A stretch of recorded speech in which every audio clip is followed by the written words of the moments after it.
And I like to say right now, Mark Who 42 is proud to have 9.9 Comics as a sponsor for our show. 9.9 Comics, if you're out in Brevard County, this is one of the places to go and visit. They've just started recently, and they're located off of 1284 Sarno Road in the Melbourne area. They're starting out, but I met Matt and the team, and they are just really, really, as far as customer service is concerned, phenomenal. It's a really great store. They were telling me about a point system, Mark, and forgive me, I'm not familiar with it, but that's where the 9.9 comes from. When you go to a comic book store, some comics are just laying out there loose and for everybody to read and such like that. And every time somebody picks it up, it kind of depreciates over time. Not in this store. Every comic is protected. In fact, you can't even read the comics. They're all protected for your pleasure. So if you want to keep these comics for longevity and possibly later on try to sell them to make money off of them, they have every comic sealed up and protected. It's just phenomenal. Not only that, but one of the things I love about this comic shop is they sponsor the Candlelighters of Brevard. Now, these folks are a nonprofit organization that take care of children in the Brevard area who are suffering from cancer. So if you want more information on them, go to www.candlelightersofbrevard.org. If you want more information about the charity that they sponsor, and definitely go on their Facebook site at 9.9 Comics. Can't miss it. Matt and the team are wonderful. Go visit them out there and tell them that Mark Who 42 sent you. You're now listening to Mark Who 42 from the Whoniverse and beyond. Before completing the edit of this episode, the terror attack in Manchester had taken place. As the people recover from this attack, our thoughts, love, and prayers go out to the victims and their families of this senseless tragedy. We dedicate this episode to the city of Manchester. Heal well.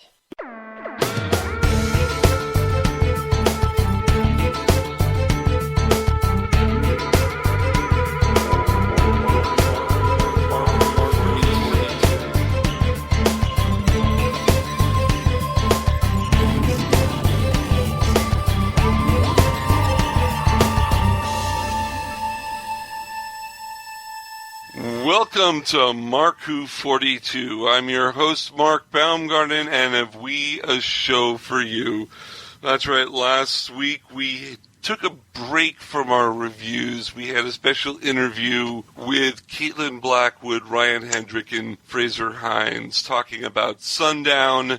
I hope you got to listen to that. If you haven't, you can always find it on our demand websites. You can go to iTunes, you can go to iHeartRadio, Stitcher Radio, MarkWho42.net itself, or just Google us, Mark Who 42. But we promised that we would review two shows today, and we are. We are going to review Extremis, which was on last weekend, and the week before that, we had Oxygen. And for that review, we've brought in a panel of fan experts. We've got... Hi, I'm Christopher Baggott. I'm a resident review writer at Mark Who 42, and I run the Gallifrey Rising Facebook group. Hi, I'm Simon Brett. I'm an artist and writer and podcaster, and I work for Starburst Magazine, and also their Blue Box podcast, and yes, and I've written for things like Seasons of War and stuff that you might have heard of, but probably not. Hi, I'm Kathryn Sullivan. I write young adult fantasy. I've got an essay in Chicks Dig Time Lords, a review in Outside In, it's 170 reviews by Doctor Who fans, and a couple of short stories in some of the Big Finish anthologies. Yes, Kathy, we've actually had you on the show before, haven't we? Yes. Mm-hmm.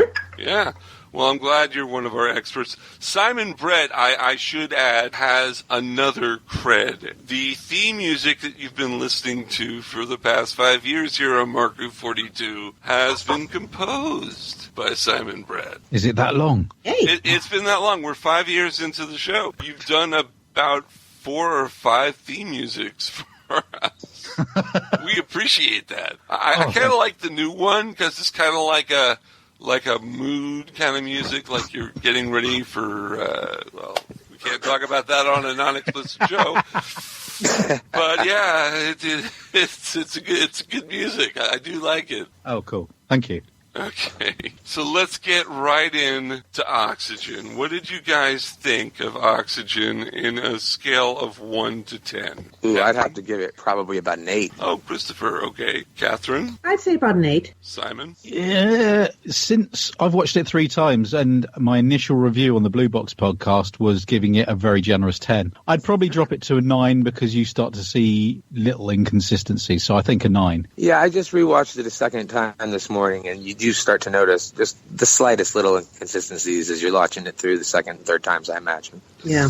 I would give it probably an 8.5. So we're all basically consistent on the 8 to 10 range. We are all giving it a very, very high rating. Was I the only one that when he started with space immediately was going the final frontier before he even said the words?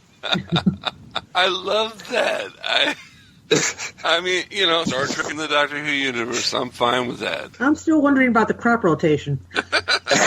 No, the crop rotation, when I was watching that and he's explaining about space, I'm going to my girlfriend who I'm watching it with. I go, all right, what's he really supposed to be talking about? I knew it had nothing to do with space and how you could die in space. I just knew it. Capaldi's doctor would not be talking about the right subject. Well, I found a close relationship if I went into like some ancient aliens type stuff, but otherwise, yeah, it was totally off. I do wonder, I don't know if you guys know of a British comedy series called The Young Ones. Yes. Oh, I love that show. And I did wonder whether it was a reference to their University Challenge episode where Rick's doing his review. He's researching the subjects and he starts talking about crop rotation in the 14th century. And I did wonder if it was a nod to that. I don't know. Yeah, that may be a bit too obscure. He doesn't mention the 14th century, so it may just be one of those things. But, I think that's a reach. It's a reach, but it's a good reach. Anyone who can bring Rick Mail into Doctor Who wins by my book, I'll tell you that. Oh, that's good. Beside the funny opening to that. Ominous opening with the skull on the background. Well, okay, yeah. Well, actually, so when he's doing the space, the final frontier, and the two bodies are drifting in space, floating, rolling over, dead, of course, those are the two bodies that landed and killed that woman. Yes. Yes, yep. Okay, I just want to make sure of that. So and I thought those effects were done really, really well. It looked really like 0G. Mm-hmm. When you're talking post-gravity and you're doing that stuff, that's quite a challenge, isn't it? Yeah, it is. On a lower budget, Yeah, I mean, when you consider, Star Cops, and then you consider this, very different. Simon, you remember Star Cops, don't you? Yeah, I think I lasted the half of the first episode. Oh, is that all you made it through? Yeah, and I think can't even think how old I was really, but even then I must have been quite discerning. You're judging up a reference I think I might get, but no, it's just like at the back of my mind. Anything that came out to you during this episode, Oxygen, that you want to discuss? Any crucial points? Actually, in particular, when I was watching it through the second time, I was watching how Bill reacted when she was exposed to the vacuum of space. Mm-hmm. And I went through and I did a little bit of Google work because I've always been very interested in explosive decompression, the chances of that happening. And they actually did almost a beat for beat true exposure to 0G, which I thought was really, really impressive because most shows will go with the explosive decompression way, which is very, very, very unlikely. Mm-hmm. I remember Douglas Adams with his 30 seconds, and that's all you got, unless the heart of gold picks you up. Well, that's actually if you don't expel the air from your lungs, because your lungs will explode in 30 seconds. Right. And they actually told Bill not to do that. And they mentioned that in the episode. They mentioned the explosive decompression that you pop. Because I've always thought that was like the most terrifying way you could possibly die. Yeah. Yes. But having Nardole coaching her through, letting the breath out, that worked out really well. Yeah. I'm still not getting what's up with Nardole. Is he now biological? Is he part technological? I'm just not understanding it. Yeah, I kept wondering why he didn't offer his helmet to her. But there was that bit in the pilot, wasn't it, where he started dropping bolts on the floor. Mm-hmm. Exactly. Yeah, but his head is still biological. His head, whether the rest of the body is mechanical or not, he would... Well, actually, that means he wouldn't necessarily need to breathe. Yeah, I mean, his head has literally been off of his body at one point. It has obviously been set up to probably attach to mechanical implements. One would think the simplest way the Doctor could have put him back together would be to make a fake body. But they did mention that he had just put him back together. He hadn't. Because I just rewatched the Christmas special where Nardole first showed up, and then I rewatched the other Christmas special, Dr. Mysterio, and he actually mentions that he rebuilt him. But I'm thinking he must have gone and gotten his original body. It's the only way it makes any sense. Yeah. Sorry, I'm a little nitpicky about these sort of things sometimes. And doing something that I don't like doing, but jumping ahead to the next episode, the fact that it's not his first face. Yeah. Yeah. Yeah, I heard that, and I wondered, am I taking that too literally? Is he just making an offhand comment, or is that doesn't make sense? Well, or is that Matt Sim? That's what I thought. Well, we'll get back to Nardole and his face, or maybe not, in the second half of the program. But back to Oxygen. What did you guys think of the placement of this series of episodes in the season? Because really, the first half of the season, or not even half, the first quarter of the season definitely seems to be introducing Bill, getting her used to the Doctor, and they were all kind of, even the one that we like to call Soylent Green is fertilizer. Yes. They seem to be light adventures to get her used to it, and now, starting with Oxygen, we're up to the episodes where Tegan would probably leave because it's not fun anymore. I was going to say it's quite interesting because Chris was saying about Bill's reactions, but on a bigger scale, her reaction to this situation seemed to be a little bit... You're saying about the order of episodes. It's the only thing which seemed inconsistent, because we've got these introduction episodes which have been working really well, and the simplicity of the stories really enabled her to kind of explore things. I thought that was the nicest thing about Smile, was that although the pacing was slower, it did give her a chance to kind of take it all in and talk about things and her reactions to things. And up till now, she's been fairly, not gung-ho, but she's been fairly confident and saying, right, where do we go now? Somebody's in trouble, let's go and help them, like she did in Smile. But this time, for the first time, she was with Nardole and saying, let's get back to the TARDIS, which seemed a little bit out of step. Isn't this the first time that she's encountered space, like actually been in space? Yeah. I mean, that's a fair comment. That it's a different kettle of fish, but yeah, that was my only fear has finally entered her life. Yeah, because everything she'd heard in the lecture from the Doctor is basically saying that, it's not as fun traveling in space as you might expect.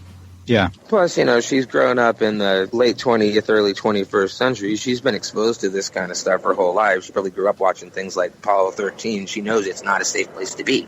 And she definitely watches Star Trek. Yeah. Yep.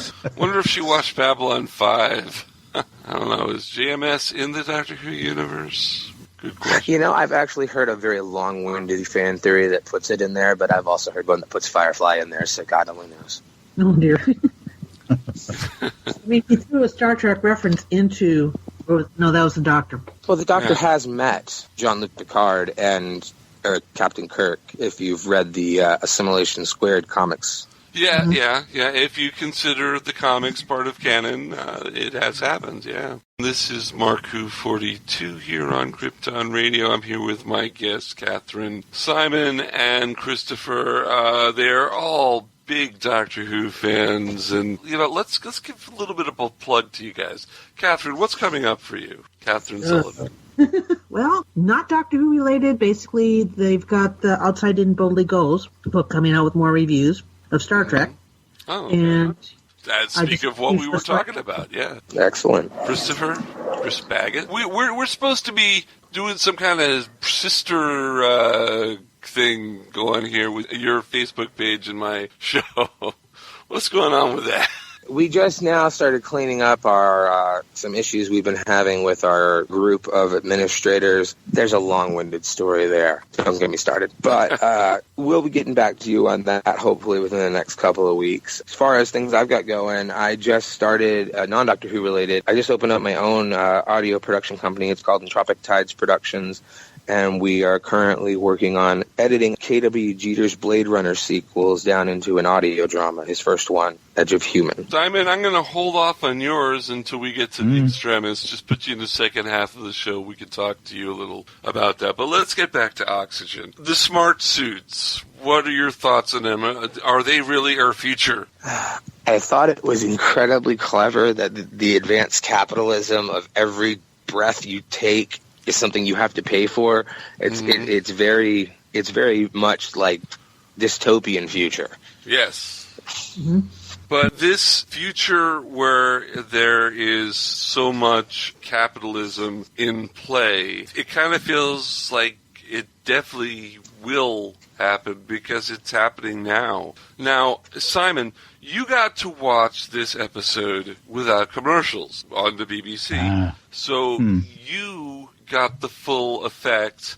You got to watch it in whole. I'm assuming Chris and Kathryn watched it on BBC America. Kathryn, did the fact that the show was broken up by capitalism itself, commercials, did that it gets annoying. detract, or how did that affect the message of the show? Well, kind of added to it because, okay, here's that break to advertise our product. Basically, the breakup of tension just kind of destroys the mood. But and it was also interesting, too, when they were doing the measurements. They were measuring not by how many feet, how many meters. It was basically how many breaths. And trying to figure out average breath, because if you're starting to get frightened, you're breathing faster. It just kind of messed up the count. Yeah. Not to mention differing metabolic rates and things like that. I did think that was a little off.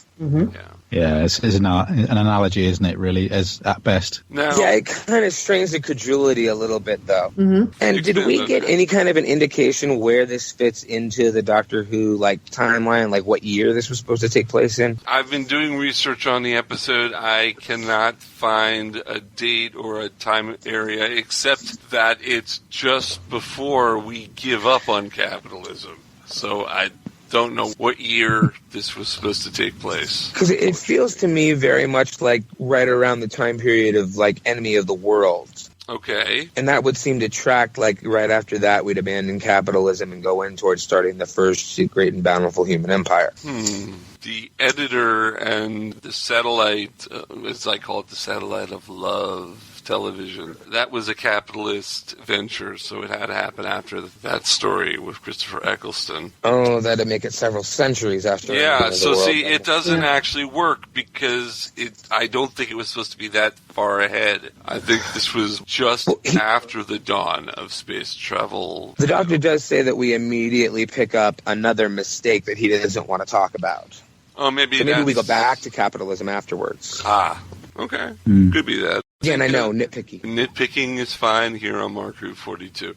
What do you guys think of the line, some of my best friends are bluish? I absolutely loved the look on her face when he thought she was being racist. She was like, excuse me, what the hell?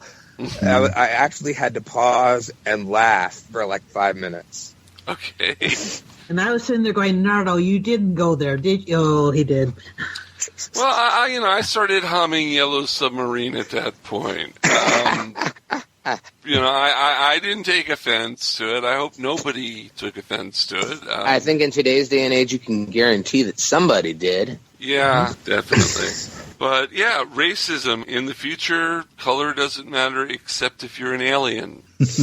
But wasn't he supposed to be a modified human? I thought I read that he was supposed to be a modified human. I think he's one of those blue new humans that we wound up seeing way later or way earlier on End of the World. Yeah.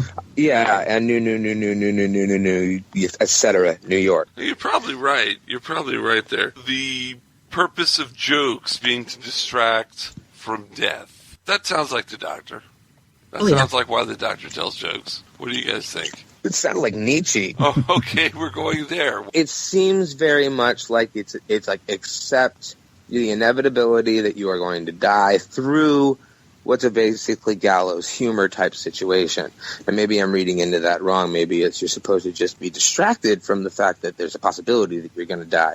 But I think it's more like if you accept it, then you can try to work around it. Am I making my point clearly? You are. Yeah, that makes sense. Yeah. Simon, What's the word of this episode over in the UK? What are people talking about over there about Oxygen? In general, it seems to be a fairly positive response. Mm-hmm. I think as long as it hasn't got Stephen Moffat's name stapled to it, then people in general are quite accepting of it.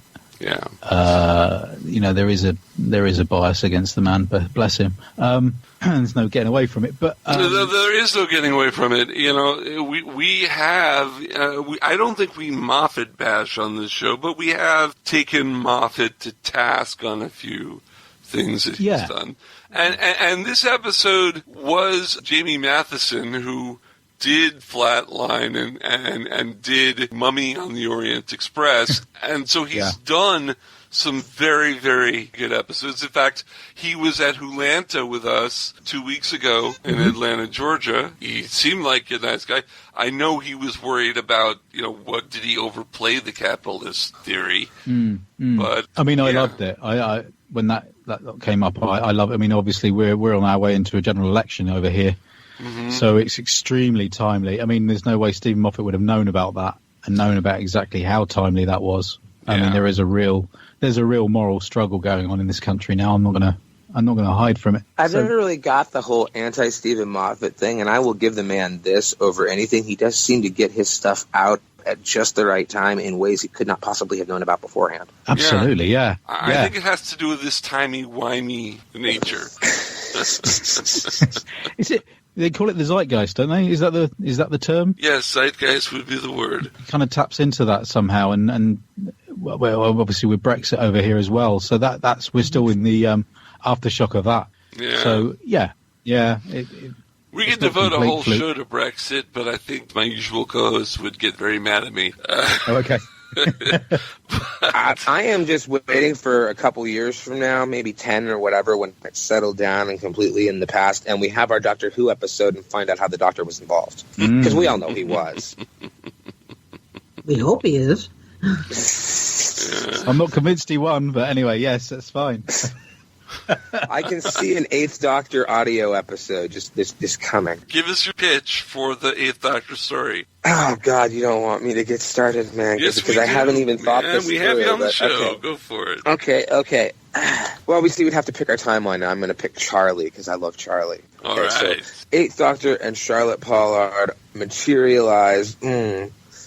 Where would be a good way to start a Brexit story? Would it be to start it in the Britain, or to have it materialize actually in EU headquarters? I mean, see, I don't know enough about the actual details of what occurred. It just seems like a good idea to me. I'd have to do a whole lot more research to know where to have him start off anything. But I could see an alien influence of some kind. I'm thinking Autons, maybe, because I just love Autons. Yeah. Slovene, surely. Okay. So we're going with Slovene. And if we're using the Eighth Doctor Charlie era, then we'll get some of my favorite unit officers we use, Elizabeth Klein, because I love her. Okay. Doesn't ever show up often enough. So that would put us in the late 90s unit era. So we have to have some kind of excuse for the brig not being there. He's away in Venezuela this time. Excellent. That's actually good. In fact, we could. If it takes place in. And it would time up almost pretty well with the 5 Companions story that had Thomas Brewster in it from Big Finish. Oh. So we could Earth could still be recovering from that whole ecological disaster in that, the Doctor Who reality. So that's what could be bringing on this whole nationalist thing that makes Brexit an idea that comes into existence in their reality. So we've got UNIT trying to figure out, why it seems like there's so much anti-movement happening in the public, while at the same time it seems like people want to vote to get out. And then they come up with the idea that there are, Autons that have come into existence, maybe that are voting and they shouldn't be, they've taken the place of dead people sort of thing.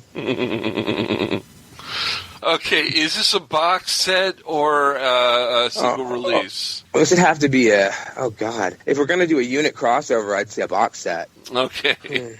Simon, would this sell in the UK? Oh, dear.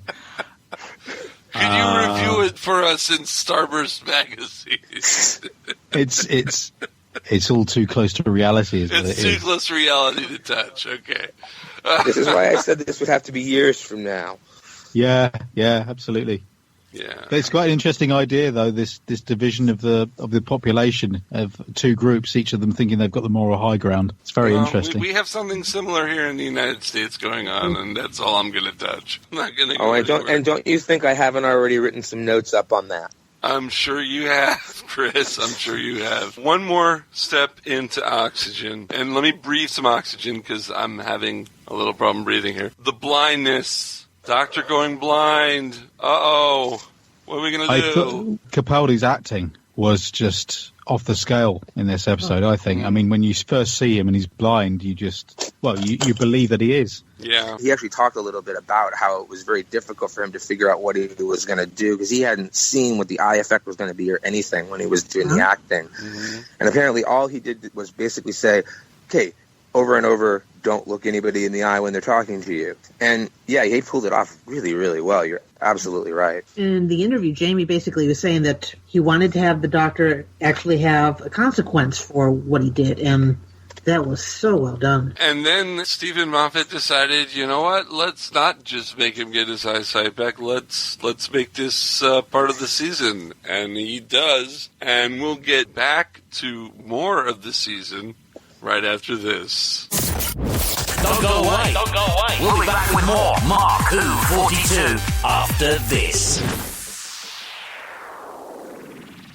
Mark Who 42 is proud to have Famous Faces and Funnies. This is a huge, mega comic book store. I mean, they just have literally tons and tons of comic books, novelties, everything. They're located off of 3020 New Haven Avenue in West Melbourne. And if you want to give them a call and just let them know Mark Who 42 sent you, it's 321-259-3575. But this thing is just a huge, I mean, you've seen comic book stores and nothing against them, but you've seen them, these tiny little shops, and they have comic books and they have merchandise and memorabilia and such like that. This place is like the best term I can put is the Costco of comic book shops. So you go from one store and there's another section and it's just huge. They have Funkos, they have tons and tons and tons of stuff in there. I mean, it's hard to explain, but if you have any geekdom out there, Famous Faces and Funnies have got it covered for you, from Doctor Who, Star Trek, Star Wars, everything. And also Rick is the guy who runs it, and all the team over there, nice, friendly people.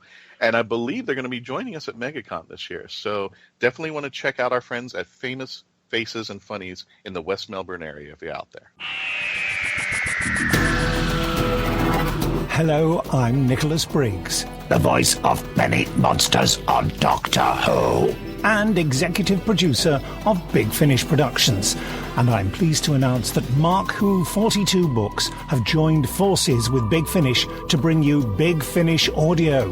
There's this fella who calls himself the Doctor, and he says he has saved me, and we are in his time machine. You're all right. I think I've broken something. What about you? Yes, I'm fine, thanks. I rather think I broke your fall. Oh, sorry. Mark Who 42 Books will now offer to bring you the best in Big Finish audio. But why are they here? How do you do? I beg your pardon? Oh, no need to. I'm the Doctor, and this is... I am Leela. By all means, please do come out to play, Doctor. I'm waiting for you. To find where Mark Who 42 Books will be, go to markwho42.net or on their Facebook site at markwho42. What are you saying? They fizzled in somehow? Like the TARDIS? Yeah, transmat from another dimension. The TARDIS doesn't fizzle. It's more of a... Also go to markwho42.net and download my interview with the team. You're executive producer at Big Finish Productions. Correct. Is this a quiz? Mark Who 42, taking you to the Whoniverse and beyond. The voice of Christian Basil, take one. Hi, I'm Christian Basil, and I would like to provide my voice for all your voiceover needs, such as... Okay, like an announcer. Like a what? Like an announcer. For all your voiceover needs, such as animation, radio, announcements, introductions... Now an old man. I can even record voicemail for all the Meshuggahs that call you. A pirate. Arr, and it won't cost you a lot of treasure for me services. Arr. Creepy movie voice. Just call 407-761-2679. 407-761-2679. Or email voiceofchristianbasil@yahoo.com. Well, how was that? That's a wrap. Hi, this is Tony Way, Alf from Doctor Who. You're listening to Mark Who 42. We're back with more of Mark Who 42. Welcome back. We've got our guest, Kathryn Sullivan from Chicks Dig Time Lords and other writing endeavors. Kathryn, you already told us what you had coming up, but what's out now? What can we buy now? Oh, well, I've got a couple short stories up on Kindle, Search and Rescue and Oracle of Cleans. And then basically some of my other books are going to be re-released by a new publisher, but I'm not sure when. Okay. We've got Chris Baggott. Oh, your Facebook site. Tell us about it one more time. Wow, it's Gallifrey Rising. We've been running about a year now. We're up to around 1,500 members. We run a very different kind of site. No spoilers allowed on it. I write reviews for it. We make our own original stuff. Pretty much everything you see on it is an original thing that we have made ourselves. I like the comic strips and stuff you put on there. Yeah, I know that not everybody gets to listen to the Big Finish stuff, and when I come across a scene that is particularly hilarious, I like to translate it out for people.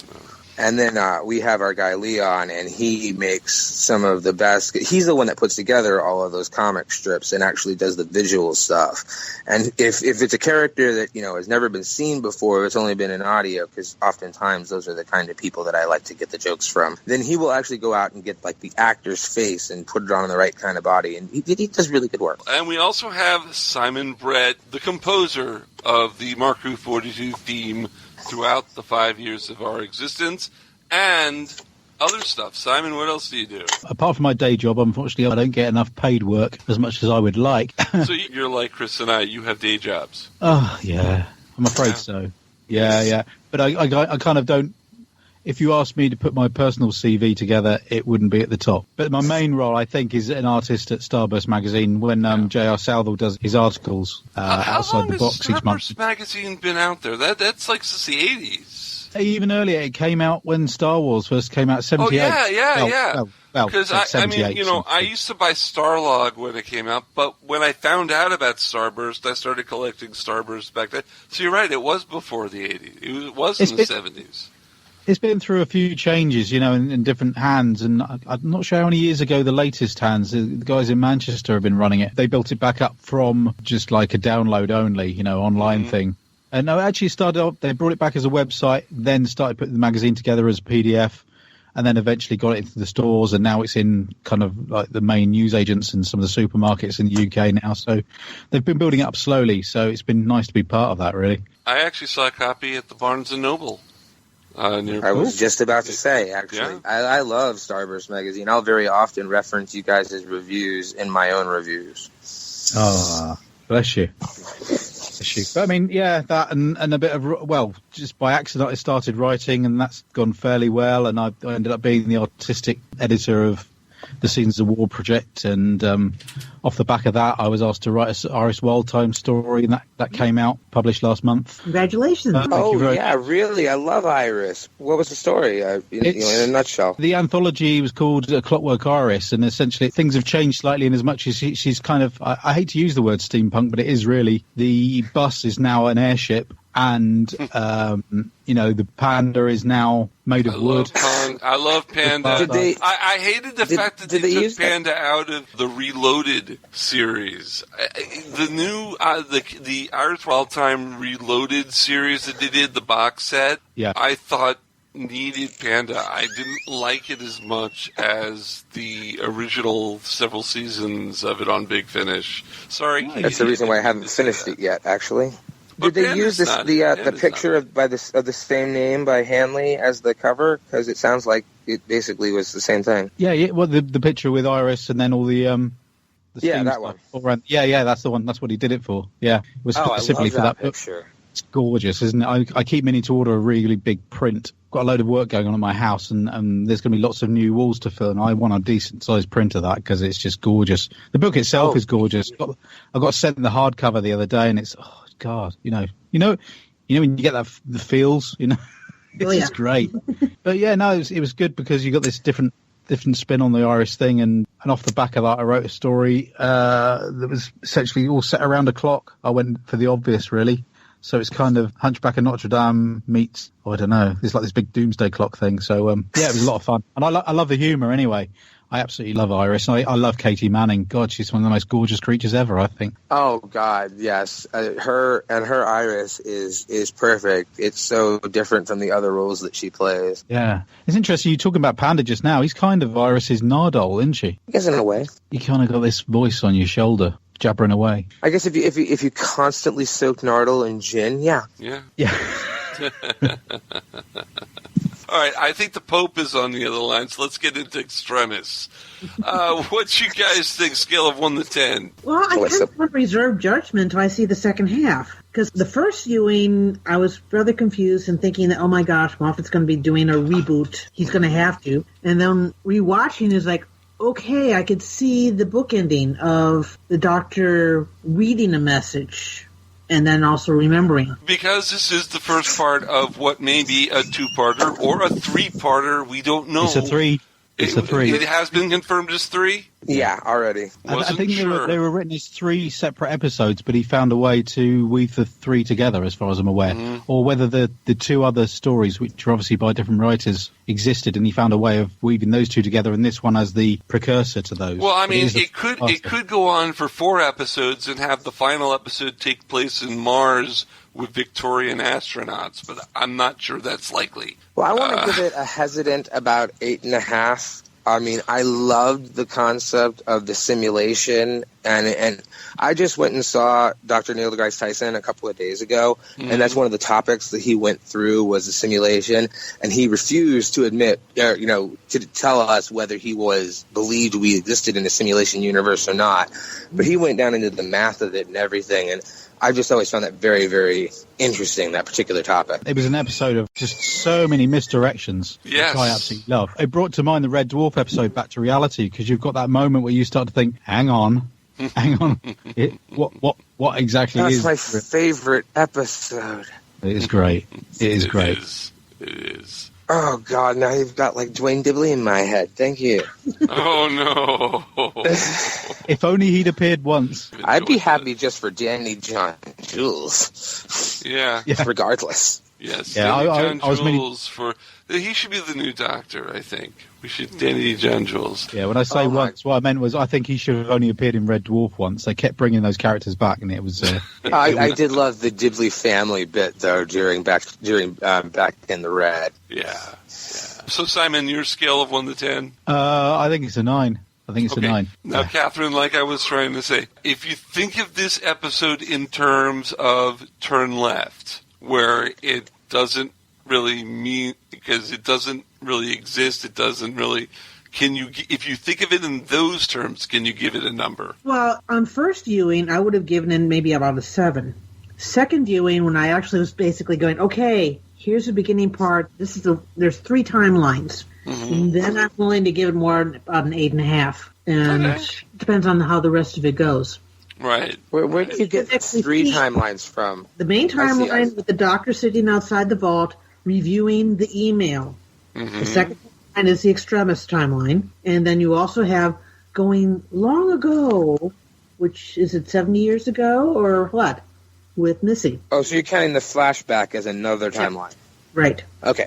I thought they could have done more with Michelle Gomez. Well, they are going to do a lot more with Michelle Gomez coming up. I meant in this particular episode, though, yeah. Oh, the misdirection, though. You thought for sure the Doctor was the prisoner at the beginning. Yeah, at the beginning, that was good misdirection, wasn't it? Neil. That was clever. And you're waiting for the Doctor to kneel, and then they kind of force Missy to kneel. That was a good moment, because really, why would you want to kill the Doctor? Oh, I mean, there are many reasons. Thank you very much.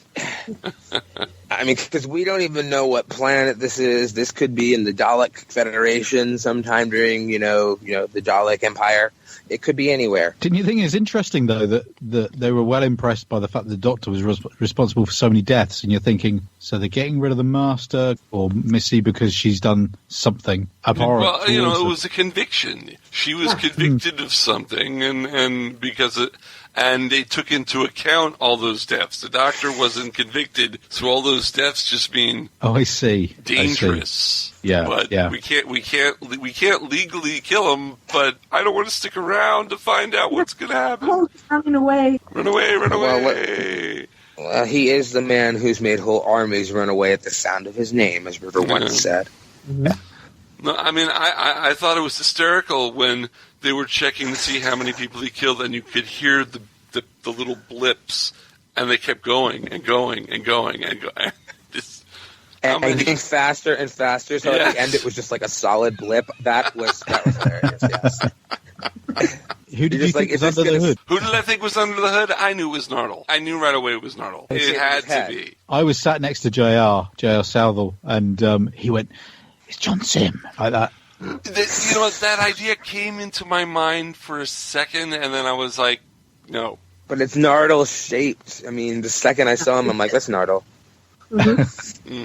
They would have had to shave John Sim's head, and we've already seen that he has a full head of hair. Yeah. That wasn't his voice at the beginning, and the more I went on, I was like, it has to be Nardole. There is a credit at the end for voice of the monk at the very, very end. Really? For about 10 seconds, I went, oh my god, it's the meddling monk, and then I realized, no, that was just Nardole using a voice box or something. Mm-hmm. But for a second there, I was like, yes! So, do you think that Bill has a shot with Penny? I hope so, because Penny's hot. Yeah, because she's only frightened away in the simulation. Exactly. So what it's like, we haven't seen Bill call Penny yet. Mm-hmm. And that yellow dress, oh my god. Unfortunately, Chris, I just don't think she's that into you. I'm sorry. I did wonder what came first in the writing process, because there's that lovely moment that the Pope walks in on them, and you're thinking, yeah, Stephen There's Moffat nothing to loved feel guilty about. And then the Pope walks in. Okay, was that Italian he was speaking? Yeah, why couldn't the TARDIS translate Italian? What was going on there? Because it was in Let's the not forget simulation. That was the clue. Well, let's also not forget the fact that he's not That Italian. was a clue. Okay. Well, He's not Italian, though. Does he actually speak Italian all the time? Well, actually, no. If it's the current Pope, he speaks Spanish, doesn't he? I would think so. Because he's not from Italy, so... Yeah, right. He wouldn't be speaking Italy that fluently with the accent. But also, when you see the President of the United States dead and in his chair after suicide, the hair color wasn't the Trump color either. Yeah. So, Simulation, yeah. Yeah. When at first she walked into that room, I was expecting it to be Trump colored. I was waiting for the political commentary just of the Trump coloring. That's all it would have to take, and it would have been political. And they just stepped right around that, and I thought that was very, very... That would have been another point of Moffat predicting and the zeitgeist of having Hillary have lost and Trump winning if they had done that. But he predicted that it would be the man if it was a that won. female, that would have been his comment, but it wasn't. It was male, so... So all he predicted was that Hillary would lose. I guess that's not that hard. Yeah, I have nothing to say on that comment. Yeah, it's a simulation, but it was a good simulation. I loved... Well, I didn't love... The Veritas. This is an interesting point, and I read this online, and I went back and I checked. The Sarah Jane Adventures, they had a series of audiobooks that came out. And in the last audiobook were aliens known as the Veritas. And the picture on the cover of the Veritas, it wasn't an exact match for those aliens that were in this episode, but it was close. Could these have been the same Veritas from the Sarah Jane Adventures? Well, you've got me moving to my Google, so hold on. Go to your Google. Simon, did you ever get a chance to read or listen to the audios of the Sarah Jane Adventure CD? I didn't even get a chance to watch all of the series, if I'm honest. It's one of those I keep meaning to go back to, yeah. You should I finish I love the It's ones great. I saw.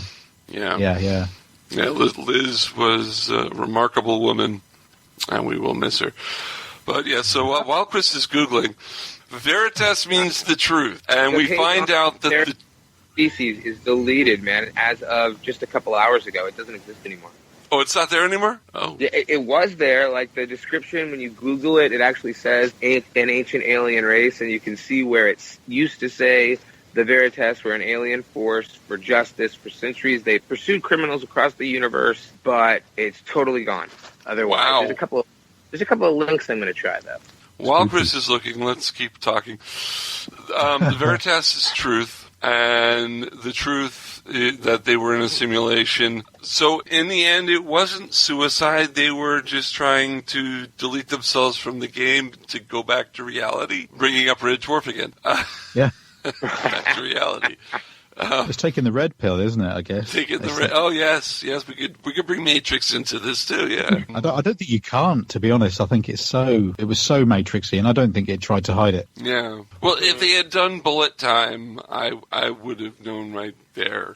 But yeah. But it's Matrixy in as much as the Veritas does exist within the program, within the simulation. Because you've got to think, well, why is it even there? Surely they don't want anyone to work out that they're in a simulation. It must be some kind of control or something. Right. I'm not sure. Or someone discovered it, and centuries ago, and put a warning out. But then why would he hide it? How long has the simulation been running? You say hundreds of years ago. So has it? Well, no. The simulation is supposed to, I meant in simulation time, because from what I understand, the simulation is recent, but the simulation covers the entire timeline of Earth. I see. Again, this was not stated in the story. This is me doing some behind-the-scenes looking. That makes sense, though. Well, the common conception for that kind of a simulation, when you're talking about like the simulation theory in physics, would be that if you could simulate everybody who's alive today, by inference, you'd be able to pick up the history of the people who were alive before, if you can get enough information in there. It's kind of similar to the concept of psychohistory as espoused by Isaac Asimov. Okay, I'll give you that. I found Veritas. Oh, you found it. You found it. Good. Go ahead. Okay. The only way I could find it was I actually had to look up the actual Sarah Jane Adventures audio itself. It's called Judgment Day. And apparently, like I said before, the rest of that was the Veritas are an ancient force for justice. For centuries, they have pursued criminals across the universe, showing them no mercy. And now they've come to Earth for Sarah Jane. It doesn't give any kind of a picture of them, except there's a Oh, wait, no. Holy crap, they look almost exactly the same. You're right. Thank you. Uh-huh. Except the one on Sarah Jane's eyes are glowing. Otherwise, it looks like a shrunken mummy in a red. I think it might be the same thing, actually. Well, there you go. Stephen Moffat giving Scott Gray, who wrote that story, and RTD a little nod. That's cool. I didn't even know these existed. Are these supposed? Yes, they're supposed to be the end of season 5. Oh my god! Now you got something else to listen to, Chris. Like I have enough. Yeah. Like you have enough with the big finish. Now you got to go back. You got 10 audios to listen to, so there, 10 more. And I just started a series of review on Destiny of the Doctors. I've got 10 more of those to go too. Oh, cool. Let's take a slight break. Simon, what do you have upcoming? Simon Brett. I've got that annoying thing of things you can't talk about. But what I will say is... I always hate those. No, okay, What can I say? Seasons of War, you interested in that? What's next? Yeah, because I love Seasons of War. Obviously, through that book, we built up a fairly good team. There's an awful lot of people talking to each other. So I wouldn't be the least bit surprised if you didn't see things offshoots for that. I mean, as far as the War Doctor is concerned, I think that's kind of... I don't think there's any more happening with that, really. I mean, it was all for charity. It wasn't official. And I think we had a really good run with it. I enjoyed my copy. It was my favorite fan fiction of last year. Great stuff. It definitely was. I am now scrolling through the thing myself, and I missed this. This is awesome. Well, all I will say is that obviously we got Stephen Moffat on the second edition that came out, because the story is basically that the book came out, and we thought this needs, can we get this featured in Doctor Who magazine? Right. And they're not going to review anything that you can't get your hands on. So they're not going to review a book that you can no longer get hold of. So we got sort of permission or spoke to the appropriate people to say, yeah, you can get a few more copies out. So that's why there was a second print run. I know a few people were unhappy about it because they'd bought it thinking that you wouldn't be able to get it anymore and that sort of thing. But in order for it to be reviewed in Doctor Who Magazine, get more money for the charity, we were able to do another short print run. So they then reviewed it, which made a heck of a difference. Mm-hmm.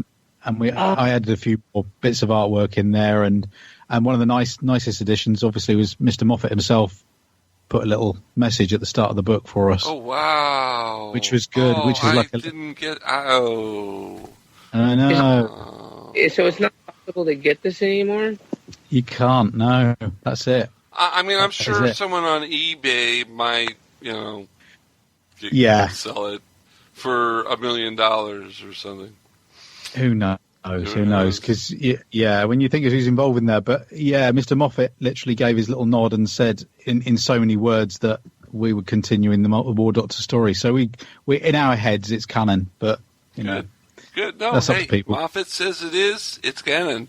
You got you got to write Doctor Who proper. There you go. Like fall before or after the audio adventures? Or during? It started before. Which hence Mr. Fitton. Matt Fitton was writing for us because he thought this is going to be my only chance to write for the War Doctor. And then he'd written the story, and then the next thing you know, he was asked to write for the audios. Yeah. George Mann wrote a story for us as well because he didn't think he was going to be writing anymore. But no. Engines of War, he wrote I while loved we were Engines of War. putting it together. But then when he agreed to do the story as well for us to connect the two, it was just, this is unbelievable. So yeah, I think it's a one-off. I think we'd be very lucky to get another kind of unofficial anthology of this kind to happen. Really, can't even find it on eBay. Okay. Yeah, but I don't think don't be surprised if you don't see certain groups of people who worked on the book working together on other things. There is something in the offing that I'm working with about 3 other people. Well, we'd love to have you back as a guest talking about that and promoting that. That will be for charity as well. No, this is to make money. Well, it's to be like other grown-up writers and artists. We'll still have you on the show. Trying to do it as a job. Thank you. Okay. The only copy I can find anywhere is $136. And that's going to somebody who has donated what he's not selling it for charity now. Anything on eBay would not be for charity. No, this is the thing. Yeah, because capitalism. Yeah. Shades of can't oxygen. Get away from it. But yes, let's get back to Extremis. The vault in the Vatican, the library of blasphemous things. That must have been some kind of giveaway that it wasn't real, because there were more books that were written in the history of the world in there. Mm-hmm. How many books are blasphemous? Is the only book the Bible? According to the Vatican. According to the legends of the Vatican that I have heard growing up Catholic, supposedly there's more stuff underneath the Vatican in their hidden libraries that has been lost over the centuries that the church has been around than they are ever going to admit to. But I mean, it was so big. There were so many books in there. Bill saying Harry Potter, and he said blasphemous. Yeah. Probably the works of Stephen Fry as well. Yeah, definitely. No, but I work at a library. We don't have that many books in the library at my day job. You're limited by the building. Yeah, I guess they have a lot of room down there. One of my favorite things in the episode was the hub. I mean, that was another misdirection, wasn't it? Because you immediately assumed that it was kind of like a portal, that you could go to different places. That was my immediate thought. It was a way of the aliens getting from one place on the planet to another place. But then, you didn't realize it was the back room of the local Cineplex. Yeah. I thought Portal Gun from Portal, but then I played that game a lot. What did you think of the fact that he still won't tell Bill he's blind, the Doctor? Typical of the Doctor. Oh, yeah. Was Nardole hitting the nail on the head with the reasons he gave? Mm-hmm. Yeah. And also typical of the Doctor to say, all those reasons are perfectly fine, but I'm still going to do things my way. Yeah. Yep. I think what was clever was when he used that device to try and get his sight back, and obviously it only worked partly. Yeah. So if that information goes back to the real Doctor, he's obviously going to think, well, I'm not going to try that because it obviously doesn't work very well. Yeah. So therefore, does that mean we have a blind Doctor for the rest of the series? Well, see, I was thinking I thought that was that. incredibly clever because that they used that to get around the Doctor having to even read Veritas, even if it exists in our level of reality. Yeah. Because he doesn't have to do that now. Yeah. So he won't have to give away something from his future regenerations. I was actually thinking that they could leave him blind for the rest of the season, because when he regenerates, he'll be able to see again. Yeah. And the fact that Michelle Gomez seems to be in more episodes this season than we had thought. Maybe Missy is going to be sticking around being his eyes for the rest of the season. I just really hope my fan theory pays out, because it's ready to work for Missy to actually be the pre-John Sim master. Ooh, see, yes, because she said she was leaving, so... And she recognized the Doctor as this 12th Doctor. When she first met him, she knew who he was long before he did. Knew who she was, and she shouldn't have been able to know that this is a whole new cycle. It just seems to make a sick kind of sense. No. I'm sorry, I missed that. I don't want to lose Derek Jacobi's master, though. Yeah, so that wouldn't work. Actually, wait a minute. The Derek Jacobi master only exists because he is the future of a John Sim master to become human. To escape from the Time War. Mm-hmm. Exactly. So it's theoretically possible that his next regeneration would just turn him back into who he was before. There's a theory, isn't there, that the one master will instigate the regeneration of the other master. So whether Missy will instigate John Sim's regeneration into Missy. Yeah, that makes more sense. Keeping Derek alive and well, or, well, not alive and well. You know what I mean? Something else is going on, though, because we've seen, we've now been told that Missy's in the vault. Mm-hmm. So, and now she's still in the vault, and he's still talking to her through the doors. So something else is going on inside there. I'm sure of it. Oh, so you're thinking that it may? I mean, because Stephen Moffat, and yes, Stephen Moffat lies. Stephen Moffat it says yes. This rule is number one. Stephen Moffat lies. Yeah. Well, yes, Stephen Moffat has gone on record in an interview saying that yes, it is Missy in the vault. That's it. I'm not tricking you this time. But not which incarnation.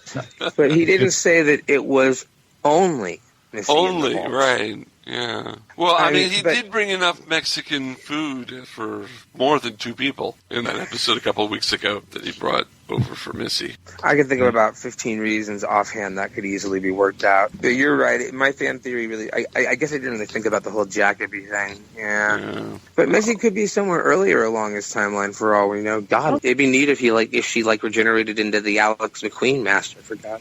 Yeah. It's not gonna happen, but that'd be awesome. Alex McQueen makes his debut on BBC Doctor Who next week here. No, he doesn't. He's so far the craziest master next to Missy. Yeah. Mm-hmm. Like Missy, Alex McQueen just wants to have fun. Yeah, and you can hear it in his voice that he's just loving what he gets to do with it. Mm-hmm. I'm just really hoping for at least maybe a throwaway reference to the 2 masters. If this is going to be an episode where there'll be 2 masters involved, maybe just one of them mention that this has happened before. Yeah. Are you happy they brought the Sonic sunglasses back? I'm happy that they have a reason for existing now. Thank you. That was the answer I was looking for.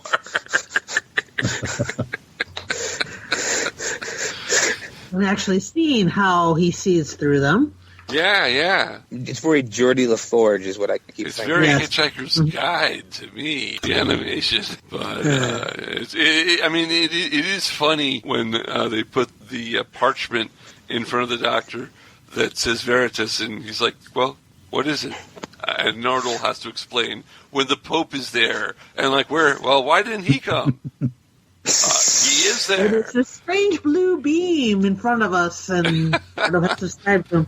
And Bill's not catching that? It's funny because in England, and Simon, correct me if I'm wrong, they have at the very late hours of the night, early morning, they have the visually impaired TV, don't they? They have, or is it the sound? Or is it hearing impaired? Where they have the TV show in the little box, and they have someone on the outside. Yeah, they do. Yeah, hearing impaired. Yeah, hearing impaired. Yeah, because television for the visually impaired is called radio. Oh, and I shouldn't have laughed there. I had an idea once about it working like one of those pin matrices or matrices. You know the ones where you put your hand... Oh my god, that's clever as hell. It would appear in relief. Oh my god, that is actually really clever. If you get the little pins to come up and... Wow.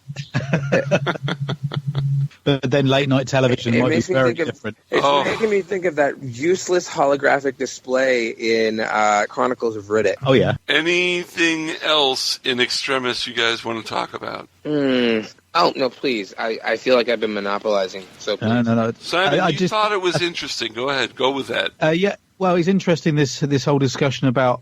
I've had a few people who are very critical of the episode saying that, it was all a dream and it didn't really happen, but it did really happen. And they were saying, what was the point of that? Well, the point was that information is now with the Doctor and he knows there's going to be an invasion. So surely he can use that information. Right. But it's that interesting thing, isn't it? Surely it's still a valid episode because it's all about the journey. It's not about whether you get from A to B. And somebody said, it's just heaven sent all over again. But again, that was about the journey. It was rather annoying plot hole-wise that we're getting these little side adventures with Nardo and Bill. And how does the Doctor know this happened? How did that information go back? That was just annoying. Well, what do you mean? How does the Doctor... Okay, so... I know what you mean. Bill... Okay, in the download to the Doctor, Nardo and Bill are exploring the portal. Yes, Bill talks about it, but we're actually seeing their point of view, and that... The only thing that the Doctor should have been able to email to himself is stuff that the digitized Doctor experienced himself. Everything else did not get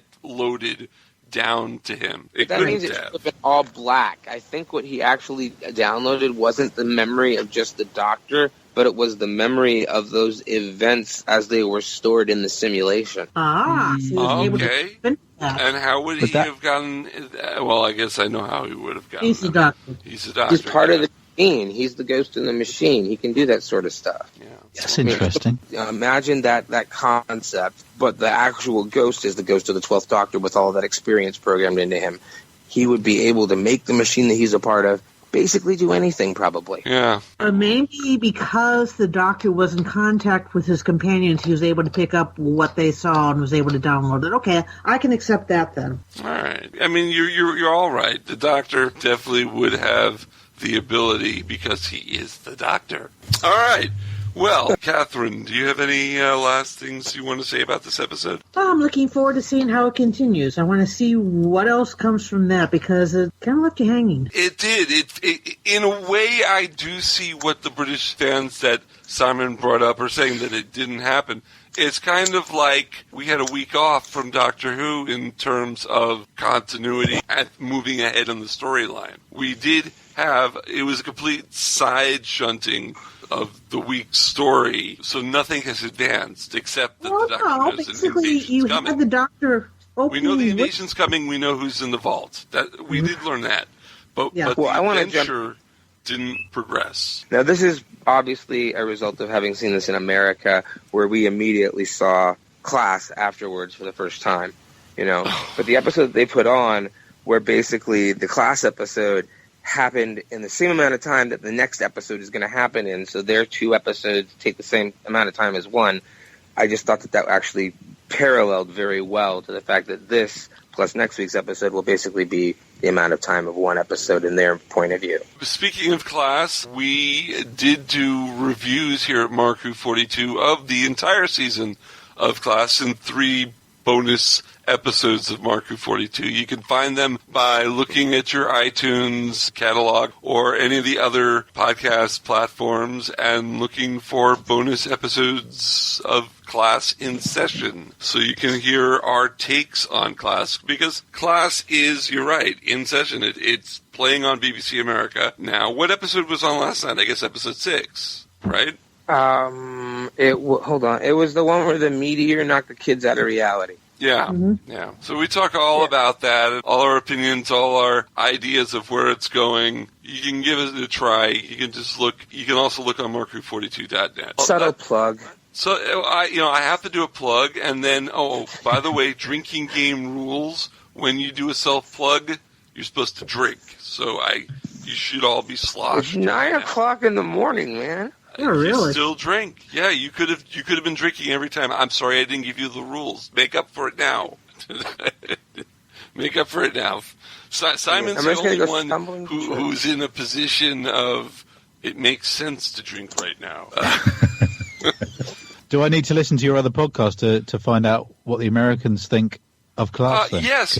It is. It's. We run it in the form of a class where I'm giving a test to both Christian Basil and Iggy Matthews, two of our co-hosts on Mark Who 42.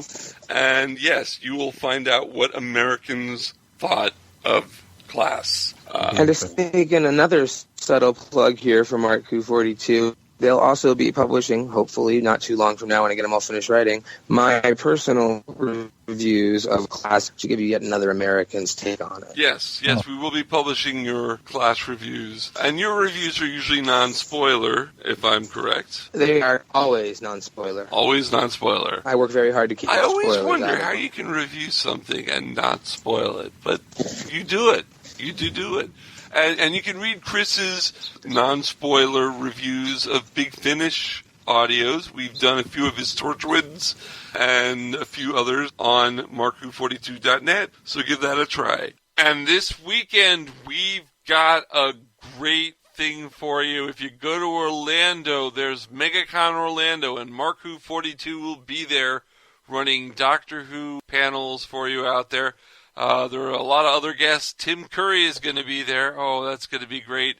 So many other people. If you go to our website, markwho42.net, you can get the link to their site and find out about it. It's this Thursday, Friday, Saturday, and Sunday, right before Memorial Day. So please check it out. Don't forget to go to our Facebook page, Mark Who 42. Tweet us at Mark Who 42. Go to our Tumblr and Path pages, Mark Who 42. We do a lot of naming after our show. It's all over the place. Google Mark Who 42, and you can find us. Don't forget to listen to us on iHeartRadio. Don't forget to listen to us on Stitcher Radio, on TuneIn app. We're all over the place. I want to thank all three of you guys for coming here. We had Kathryn Sullivan. It's great to have you back on the show. We tried doing a review of, what was it, at the convention at Atlanta. Was it Knock Knock?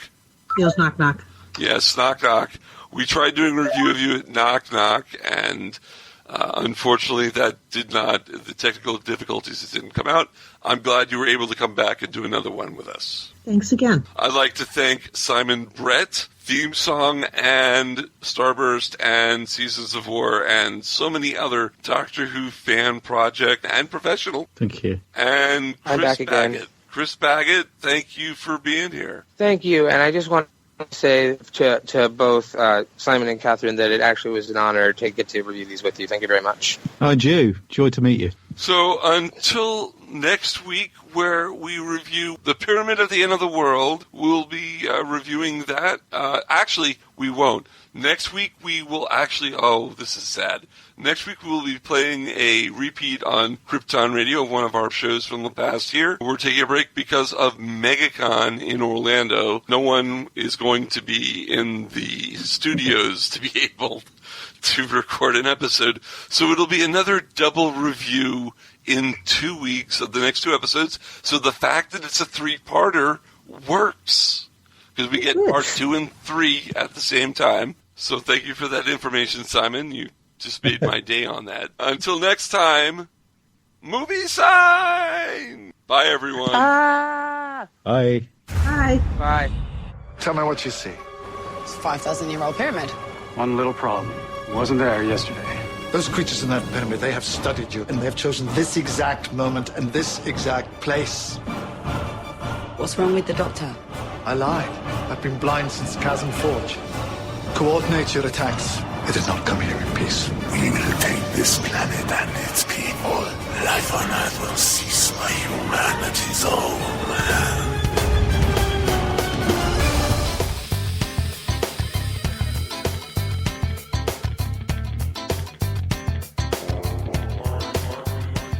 Mark Who 42 is written and presented by Mark Baumgarten, Christian Basil, Patty Hawkins, Iggy Matthews, and Zion Kiros.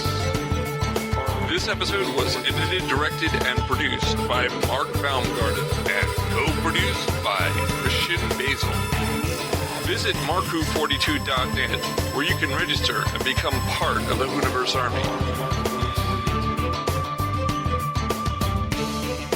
We can be contacted by email at mark@markwho42, subject line, ?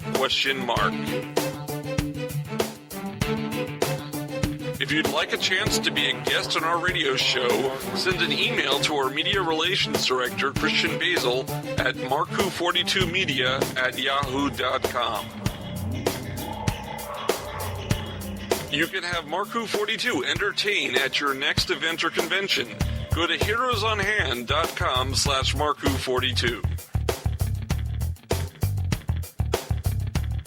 Space Coast Comics is a free monthly magazine found in over 120 locations currently throughout Brevard County, parts of Osceola, Volusia, and Indian River County in Florida, and available in Chicago. Follow them on Facebook to learn more. Doctor Who and its properties are owned by the BBC, the British Broadcasting Corporation.